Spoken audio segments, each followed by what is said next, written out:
नमस्कार। स्वागत है आप सभी का अपने YouTube channel Shankar math classes Ayodhya में। तो हम लोग साधारण ब्याज पढ़ रहे हैं। साधारण ब्याज की एक और क्लास मैं आपके सामने लेकर उपस्थित हूं दो लाइनों के साथ। क्या तमन्ना थी दिल की, क्या तमन्ना थी दिल की, बताऊं मैं कैसे। तो कभी ख्वाबों में आके बता जा कि भुलाऊं मैं कैसे। तो आप एक सुंदर सी हेडिंग लगा लेंगे, क्या साधारण ब्याज। मैं आज साधारण ब्याज पे आपको और भी अच्छे सवालों को करवाने का प्रयास करूंगा और मेरी ये कोशिश रहेगी कि बेहतर तरीके में और भी आपके सामने पेश कर पाऊं। ये मेरी पूरी कोशिश रहेगी। आप एक सुंदर हेडिंग लगा ले, साधारण ब्याज, और इन्हीं दो लाइनों से आज की क्लास स्टार्ट होती है। मैं एक सुंदर सा सवाल लिख दे रहा हूं, आप तुरंत हेडिंग लगा ले, साधारण ब्याज। देखो, एक सवाल मैं आपके सामने सुंदर लिख दिया हूं और आप सवाल देख रहे हैं और सवाल को समझें और लगाने का प्रयास करें। मैं बेहतर तरीका आपको बताने का प्रयास करूं। देखो, लिखा हुआ सवाल, किसी पूंजी पर 4 वर्ष के लिए 2.5% वार्षिक ब्याज दर से साधारण ब्याज, उसी पूंजी पर उतने ही समय के लिए 3% वार्षिक ब्याज दर से साधारण ब्याज का जो अंतर है वो 60 रुपए। यानी इसका मतलब यह है कि कोई पूंजी आपके पास रही है, आपने एक बार रेट 2.5% लगाया और 4 साल तक लगा रखा। एक बार आपने रेट 3% लगाया और 4 साल तक लगा रखा। अब दोनों से जो ब्याज मिला उन दोनों का अंतर 60 रुपए दिया है। तो आपसे पूछा गया पूंजी ज्ञात कीजिए। तो देखो, इस तरह के सवालों के लिए मैं आपको एक तरीका बता दे रहा हूं। छोटा तरीका है, आप इसे समझने का प्रयास करना तो आपको समझ आएगा। देखो, तरीका क्या है कि समय आपके पास 4 साल दिया है, पहले ब्याज 2.5%।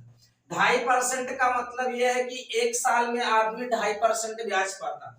अगर मैं कह दूं एक साल में आदमी 2.5% ब्याज पा रहा है, तो मैं कह दूं 4 साल में कितना पाएगा, तो आप कहोगे 4 से गुणा कर दो। तो 2.5 को 4 से गुणा करोगे तो 10 आएगा। यानी 4 साल में जो उसे ब्याज मिलेगा वो कितने परसेंट, तो आप कहोगे 10% मिलेगा।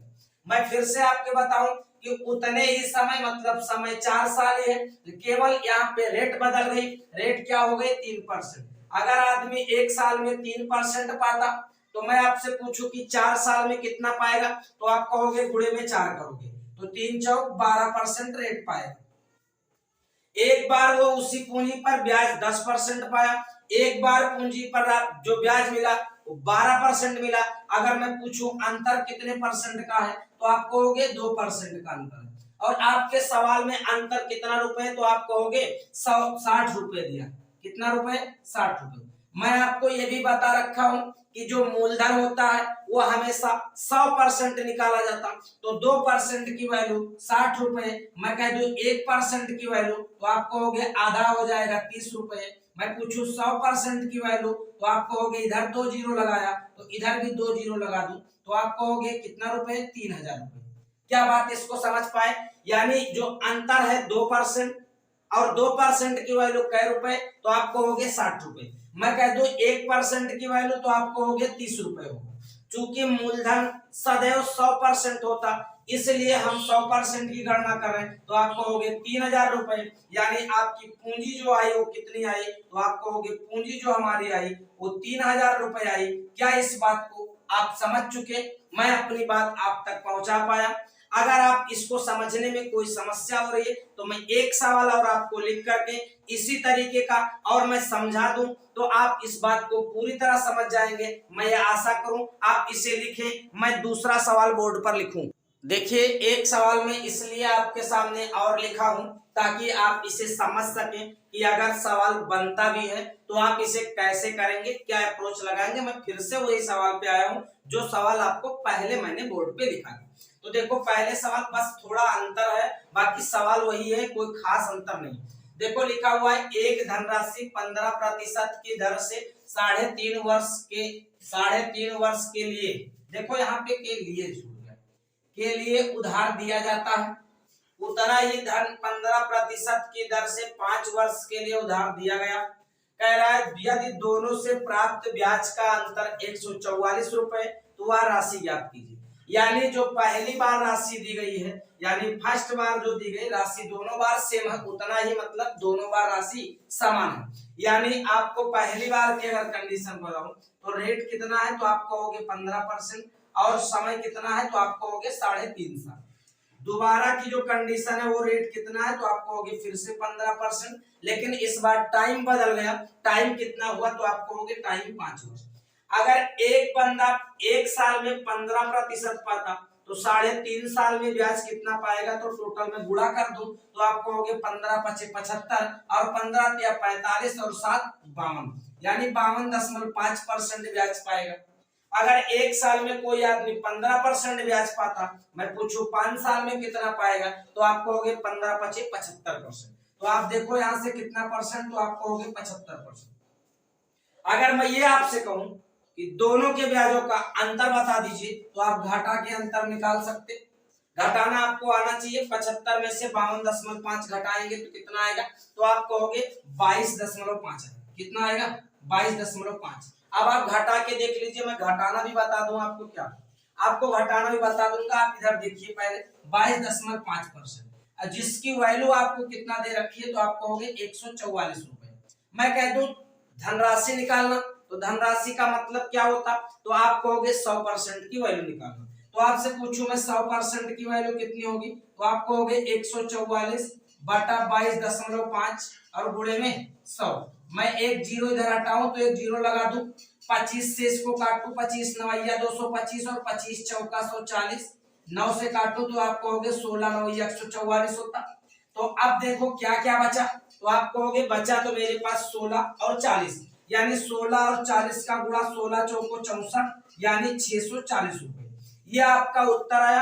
अब रह गई बात घटाने की और बताने की, तो मैं फिर से आपको घटाने का तरीका बता दूं। आसान तरीका, गुणा भी नहीं करना पड़ेगा और घटा लेंगे। कैसे घटाएंगे तो मैं आपको बता दूं, पहले आप इसे लिख ले तो मैं फिर आगे बढ़ूं और घटाने का तरीका भी बता दूं। आप इस बात को समझ गए। मैं इसको मिटाऊं, अगर मैं इसको मिटाऊं तो मैं आगे की तरफ बात आपको बताऊं कि घटाएंगे कैसे। तो देखो मैं घटाने का तरीका आपको बता दे रहा हूं, आप सुंदर से घटा सकते, कोई बड़ी बात नहीं। देखो घटाने का तरीका ये है कि 15% यहाँ है और 15% यहाँ, यानी दोनों में 15 क्या है तो आप कहोगे कॉमन है। क्या है तो आप कहोगे कॉमन है। तो मैं घटाने का तरीका आपको बता दूं, 15 दोनों में कॉमन है, मैं निकाल लिया। अब जब 15 दोनों में कॉमन है, अब घटाएंगे किसको, 5 और 3.5 को।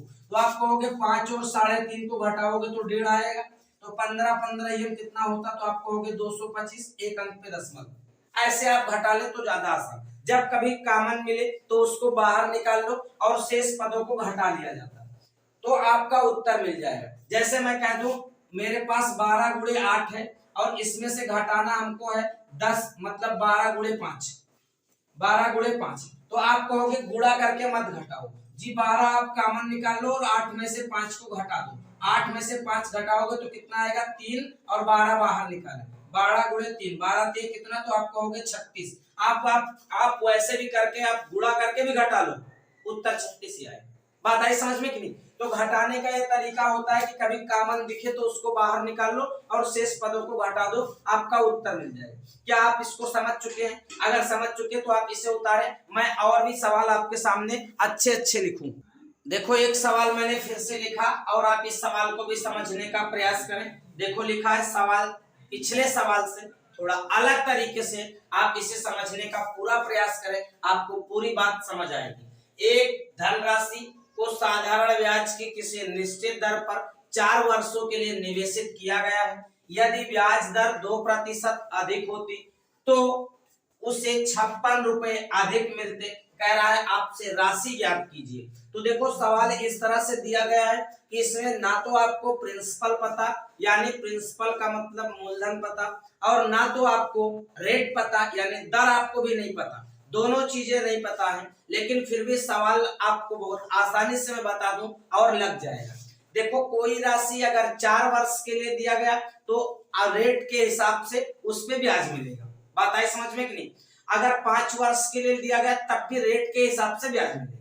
7 वर्ष के लिए दिया गया तब भी ब्याज रेट के हिसाब से मिलेगा। तो आप कहोगे कि अगर 4 वर्ष के लिए मेरे पास कोई राशि निवेश की गई, बात को समझने का प्रयास करें। अगर ब्याज दर 2% अधिक होती, इसका मतलब ये है कि एक साल में बंदा 2% ब्याज ज्यादा पाता। 2% अधिक का मतलब एक साल में 2% ज्यादा पाता। अगर एक साल में 2% अधिक पाता तो आपसे मैं पूछूं कि 4 साल में कितना मिलेगा, तो 4 वर्ष में अगर मैं कह दूं एक वर्ष में 2% अधिक होता तो 4 वर्ष में कितना होगा, तो आप कहोगे 4 दूनी 8% अधिक मिलेगा। क्या इस बात को आप समझ पा रहे हैं? मैं क्या बता रहा हूं, 2% अधिक का मतलब ये कि एक साल में बंदे को 2% ब्याज अधिक मिलेगा, तो 4 साल में तो आप कहोगे 8% अधिक मिलेगा। आपको मिलता कितना रुपए अधिक है, आप कहोगे 56 रुपए, यानी अधिक वाले की वैल्यू ही दे रखी, यानी 8% की वैल्यू मेरे पास क्या दे रखी, आप कहोगे 56 रुपए। मैं 8 से काट दूं, 8 एकन 8 और 8 सते 56, यानी 1% की वैल्यू 7 रुपए। तो मैं मूलधन चाहिए, मूलधन में फिर आपको बताता चलूं कि मूलधन सदैव 100% निकाला जाता, यानी 100% की वैल्यू कितनी होगी, तो आप कहोगे इधर 2 जीरो बढ़ाया तो आप इधर भी 2 जीरो प्यार से बढ़ा ले, उत्तर आपका 700 आ जाए। इस बात को आप समझने का प्रयास करना, ये बात की गहराई है। बात की गहराई को समझो और सवालों को लगाओ। समझ रहे ना?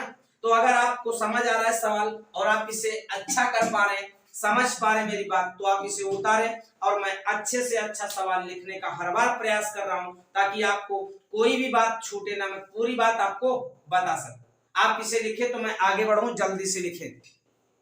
देखो, एक सवाल मैंने फिर से इसलिए आपके सामने लिखा ताकि सवाल का पैटर्न निरंतर बदलता रहे और आप सवालों को समझते भी रहे। देखो, सवाल मैंने हर बार बदल के इसलिए लिख रहा हूं ताकि सारे तरह के सवालों को मैं कवर कर सकूं और आपको अपनी बात पूरी आप तक पहुंचा सकूं, यह मेरी कोशिश है। तो आपके सामने एक सवाल लिखा हुआ, देर ना करते हुए सवाल को फिर से पढ़ते हैं। सवाल लिखा है 4000 रुपए की राशि साधारण ब्याज के निश्चित दर से 5 वर्षों में 5600 रुपए हो जाती। अब कह रहा है ब्याज की दर 2% बढ़ा दिया जाए तो यही राशि 5 वर्षों में कितना होगी। यह आपका छोटा सा सवाल है, लेकिन इस सवाल को लगाने के लिए बहुत लोग बहुत सारे तरीके अपनाते। मैं आपको आसान तरीका बता दूं जिससे आप तुरंत लगा सके। तो देखो, आसान तरीका मतलब यह है कि आपको यहाँ पे मूलधन दिया गया, मिश्रधन दिया गया, समय दिया गया है, आपको रेट नहीं पता। रेट नहीं पता तो या तो आप रेट निकाल लें, लोग काम यही करते, लेकिन रेट निकालने की जरूरत नहीं, बिना रेट निकाले भी आपका काम बन सकता। लेकिन रेट निकाल सकते, रेट निकालने के बाद आप 2% रेट को बढ़ा दे। मान ले आपका रेट 7% आया तो 2% बढ़ा दो, 9% हो जाएगा। मैं एक एग्जांपल बता रहा हूं, लेकिन आपको रेट निकालने की जरूरत नहीं, बल्कि मैं बता दे रहा हूं दोनों तरीके से। जैसे मैं कह दूं कि 4000 रुपए की राशि है, हो जाती मेरे पास कितना, 5600 रुपए। यहां से यहां तक सफर करने में समय कितना लगा, तो आप कहोगे जो समय लगा वो 5 वर्ष लगा। कितने वर्ष? 5 वर्ष। और आपको 5 वर्ष में ब्याज कितना मिला, तो आप कहोगे 1600 रुपए। मैं कह दूं एक वर्ष में कितना मिलेगा, तो 5 से भाग कर दूं तो आप कहोगे 32 पंचे 160, यानी 320 रुपए। यानी 4000 रुपए पर आप इधर देख ले कि 4000 रुपए पर ब्याज कितना मिला, आप कहोगे 320 रुपए। कै साल में, तो आप कहोगे एक वर्ष में। अगर एक वर्ष में ब्याज कितना मिला तो आप कहोगे 4000 रुपए पर 320 रुपए। मैं 0 से 0 काट दूं और 4 से भाग लगा दूं, यानी 100 रुपए पर कितना मिलेगा, तो 4 से भाग लगाओगे 8 रुपए मिलेगा। यानी 100 रुपए पर एक साल में मिलने वाले ब्याज को दर कहते हैं। यानी रेट आपको पता होगा कितना परसेंट, आप कहोगे 8%। अब आपसे कह रहा है ब्याज 2% बढ़ा दिया जाए तो यानी नई जो रेट हो जाएगी वो कितने परसेंट, आप कहोगे 10%। तो 10% रेट हो जाएगी 4000 रुपए का 10% 5 साल के लिए, तो आप कहोगे ये एक वर्ष का है, 5 वर्ष में कितना, तो आप कहोगे 50% रेट होगा। 4 साल में जो रेट हो जाए 5 साल में, तो आप कहोगे 50%। यानी 4000 रुपए मेरे पास है, 50% और मिल जाएगा। 50% का मतलब आधा और मिल जाएगा। तो 4000 रुपए मेरे पास है, आधा और मिल गया तो आप कहोगे 2000 और मिल गया। यानी टोटल कितने रुपए, आप कहोगे 6000 रुपए। ये तो था आपको लगाने के लिए बेसिक तरीका कि आप रेट निकाल के काम करें और उत्तर लें, लेकिन आप इसको समझ लें और जान लें। लेकिन रेट निकाल करके आप सवाल ना करें, क्योंकि इस तरह के सवाल यदि रेट निकालने में बचेंगे तो कभी कभी ऐसा भी होगा कि रेट भिन्नात्मक आ जाएगी, आप रेट जल्दी कैलकुलेट नहीं कर पाएंगे, आपको समय लगेगा। तो मैं बता दूं, आप रेट ना निकाले, मैं इसका दूसरा तरीका बता दूं, आप इसे लिख ले, ये भी जरूरी है। तो अगर मैं इसको मिटा दूं तो मैं दूसरे तरीके पे चलूं, तो दूसरा तरीका क्या है उसको आप देखिए। देखो राशि जो है वो 4000 रुपए मेरे पास मूलधन है, राशि कितनी हो जाती है आप कहोगे 5600 रुपए, समय कितना लगा आप कहोगे 5 वर्ष, रेट कितना बढ़ाया गया तो आप कहोगे 2% अधिक की गई, तो एक साल में 2% अधिक है, ये एक वर्ष का मामला है। तो मैं कह दूं 5 साल में कितना अधिक होगा, तो आप कहोगे 5 वर्ष में, तो आप कहोगे 5 वर्ष में 5 दुनाई 10% अधिक होगा, यानी 10% अधिक का मतलब जो मेरा मूलधन है उसका 10% निकाल लें और जितना मुझे मिला था उसमें जोड़ दें। तो आप ये कहोगे कि 4000 रुपए मेरे पास है, मैं इसका 10% कैलकुलेट करूं तो आप कहोगे 10/100, 2 जीरो से काट दिया 2 जीरो, यानी 400 रुपए मुझे अधिक मिलेंगे। 400 रुपए अधिक का मतलब जितना पहले मिलता था उससे 400 अधिक, पहले मेरे पास 5600 रुपए था, अब 400 और मिल रहा है, यानी अब राशि मेरी कितनी मिलेगी, तो आप कहोगे 6000 रुपए। ये इस सवाल का उत्तर है, ये सबसे आसान तरीका है, आप इसे अप्लाई करें और आप इसे देखें और समझने का प्रयास करें। अब मैं आपको इसी तरीके से दूसरा सवाल भी लिख दे रहा हूं जिसमें आप रेट निकालते निकालते थक जाएंगे, बात आई समझ में। तो आप इसे लिखें, तो मैं आपको सवाल दूसरा लिखूं, जल्दी से लिखें। देखो आपके सामने मैं दूसरा सवाल लिख दे रहा हूं और आप इसे समझने का प्रयास करें, और आप अगर इसमें अब सोचें कि मैं रेट निकाल के काम कर लूं तो शायद आपको बहुत लंबा समय लग जाएगा, और लेकिन वक्त बड़ा कीमती होता, आप वक्त को गंवाएं ना। तो आप इसमें रेट निकालने का प्रयास ना करें, मैं कह दूं 4100 रुपए, देखो सवाल लिखा हुआ है 4100 रुपए की राशि साधारण ब्याज की निश्चित दर से 5 वर्षों में 5666 रुपए हो जाती है। यदि ब्याज की दर 2% बढ़ा दी जाए तो यही राशि 5 वर्षों में कितना होगी, यही आपका सवाल है। कुछ कोई परिवर्तन नहीं है, थोड़ी सी केवल मैंने डिजिट को चेंज किया है, बाकी कुछ और नहीं किया। आप कहोगे 4100 रुपए की राशि है, 5 साल लगा, आप कहोगे 5 वर्ष बीतने के बाद कितना हो गया, आप कहोगे 5666 रुपए, बात आई समझ। अब 2% अधिक का मतलब एक वर्ष में 2% अधिक, तो अगर एक साल